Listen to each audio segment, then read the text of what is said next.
Hey guys, welcome back to Aussie Wristwatch. I'm Jessica Liley and this is the final part of a 5-part video series on dive watches. Now before we get cracking, a few things. Very importantly, please hit the like button for me. And please, if you haven't already subscribed to the channel, I'm asking you early because we all have very short attention spans and those two things help me immensely with YouTube's algorithm, so thank you very much. Wrist check today, Omega Seamaster Diver 300M in titanium and ceramic. I love this watch. Okay, let's get going. Today we are going to talk about dive watches over 20,000 Australian dollars. Woo! It's not a very long list, this one, but there's some interesting watches on there nonetheless. And we're going to start off with one of my all-time favorite brands, Panerai. And we're going to talk today in particular, because there's so many we could cover off on, but how about the Panerai Luminor Submersible and the Carbotech? Now the reason I want to talk about that one is because I could talk about any Panerai because they're a diver's watch, all of them. Except the Duets, but that's a separate issue. But the Carbotech, because it's Carbotech, it's light. And the watch itself just, I don't know, to me it screams activity watch, diving watch. You know, it's very much a rubber composite watch designed for diving. So are the submersibles, but they're heavier, they're bigger, whatever. I just think this one is very much an activity watch, and so from that point of view it's been included. It's about $25,000, so nothing to be scoffed at. And because these watches were originally made for the Marine Militaire, the Italian Navy, they are top-notch diving watches. Okay, I don't know, man. I'm going to always, you guys know me, I love a Panerai, so I'm going to just be biased about this watch, hands down. Like, they are made specifically for Navy divers. So it's the ultimate dive watch in my view. But again, if I had that watch, I'm still not diving in it. Well, I might actually dive in this one, kind of like the Rolex Deepsea Sea Dweller, because I feel like that you couldn't break that watch. But I just feel the Carbotech also just gives it a much more robust kind of ability to withstand the rigors of actual deep sea diving. So that's it. It's on the list. It's 47 millimeters. It's a beast. I have a 47 millimeter Panerai. It is a beast. So you can't miss that thing when you're down there in the ocean looking, because the lume obviously is amazing, and it's a big watch face, so you can't miss much. It's got the P9010 caliber movement with a 3-day power reserve, so it's got the typical kind of features of the Panerai Luminor stable. Alright, let's go. Another classic. I've already talked about it. The Rolex Deepsea Sea Dweller. It's about $21,000. And, some people call this the king of the dive watches. I think, yes, it's definitely up there. I still think a submersible is up there too, because it's made for the military and for the Navy. So I just feel that gives it street cred. But this baby is a whopping 3,900 meter water resistant. Well, that's actually the James Cameron one, I apologize. Otherwise it's 1,220 meters water resistant. In any event, it's way more water resistant than any one of us watching this could possibly need. In fact, if anyone is a deep sea diver watching this and is like, yeah, I dive 3,000 meters every other week, please tell me, because I actually am fascinated by that. I would be so scared to even dive like 10 meters. There's no way I'm gonna dive 3,000, let alone 1,000. Look, these babies are huge, right? You can't dive 3,000 meters and have a like a small watch. It's about 44 mil and it's all chunka steel. So it is not the most wearable watch out there. Some people are going to say, Jess, you wear a Panerai. How is that wearable? Don't ask me to explain it. It just is. It just is. I wear it on my wrist and it just is. If I wear a full steel watch on my wrist, the size really plays a part in the wearability, more so than if it's something that's got a strap to it rather than a full steel bracelet. Happy for you to disagree with me on that point, but for me, that is what I find. So the Sea Dweller is a bloody big watch. I'm not saying it's not a cool watch. I mean, it's really cool. I gotta say. I actually loved trying it on in the store. I did try that on in the store when I went to Melbourne. But it was just too chunky for me. Yeah, but in terms of this watch, I mean, it is a full-on dive watch, so it has to be on the list.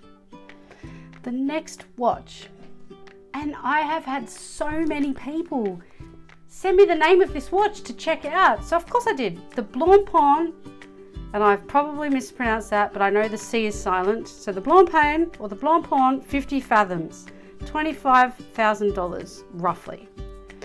Okay, so in 1953, just months before Rolex released the Submariner, the Blancpain was released, and they released the first modern dive watch, the 50 Fathoms. Okay, so this, the modern iteration stays true to the original with a modern interpretation and the original bezel and dial. It's a large watch, it's a 45mm case. But, we just talked about this, it does not have to come. In fact, I don't think it comes with a steel bracelet. It comes with a strap, which makes all the difference with the size. And it is a very classy watch. It does actually, my notes, sorry, say it comes with a steel bracelet, but I've seen the one that people have recommended to me definitely comes on like a rubber composite type strap, and it looks phenomenal. I've got to go check out this watch for sure, guys. I'm there with you. I think it looks awesome. I get what you're talking about in terms of, you know, competing with the Rolexes and all of that kind of stuff. Okay, let's have a bit of fun with the last two because they're not so obvious, but I saw them in my travels and I thought, let's just put them on the list and throw it out there for people to comment on because I'm sure this will galvanize people's views. The Audemars Piguet, or the Audemars Piguet Royal Oak Offshore Diver at $37,000. That's if you can actually get it at that price. So you probably don't think of Audemars Piguet or AP as a dive watch, right? But yeah, they make one. So the most recent iteration in 2021 was a 300-meter water resistant traditional design with an octagonal bezel. Now, it does have a rotating bezel. It's operated by the second crown at 10 o'clock, and it also manages to have a display case back. Pretty uncommon for these watches, but they do exist. Now, it showcases the automatic caliber 3120 movement, and it's offered in khaki green, navy blue, and grey. And again, it retails for about 25,000 US. So I think I did the math, and when I did it was 37,000 Australian. I think it looks pretty cool. Would I buy that AP in general? Probably not. There's other ones on the list. Is it able to be bought for that price at retail? I don't know. I mean, that watch is too expensive for me. I don't even bother to look. But I thought I'd pop it on there because I want to get people's thoughts on that. I think from a dive watch perspective, if you're using it for a dive watch, there's much better watches than that. Happy. Go loose with the comments on that. Okay, last one. And I told you, I think in the first video, that I was going to have a Richard Mille. And we do. The RM32. About 175,000 if you've got it. Okay. It's got a skeleton dial, so we'll get to that. And And of course, in true RM fashion, it's 50 millimeters. So it helps the legibility from a sizing point of view. It's definitely designed for a larger wrist, much larger than mine that can wear a 47. I don't think I can pull off a 50. I'm willing to try RM if you want to send me one just so I could try it out. I'm happy to oblige. The chronograph function also acts as a dive time indicator to manage the dive times. And additionally, it's a flyback chronograph, so it can be reset with the push of a button. I don't know about this watch. Look, I get it meets the strict criteria, so water resistant, 300 meters, check. Able to have timing function for equipment, time underwater, oxygen, etc. Check. Legible. This is where I'm not so sure. I mean, sure, it's 50 millimeters, so it's big. So yeah, I don't know if you're old and need the giant type on your iPhone to read your text messages, but it's skeleton. There's too much going on in this watch for me for it to be a legible dive watch that you can read underwater, under pressure. I'm happy to be corrected by someone who's worn it in action for that purpose, to tell me otherwise and to show me with some kind of video proof that it actually works. Notwithstanding any of that, at $175,000, if you can actually get it, I'm not diving in that watch.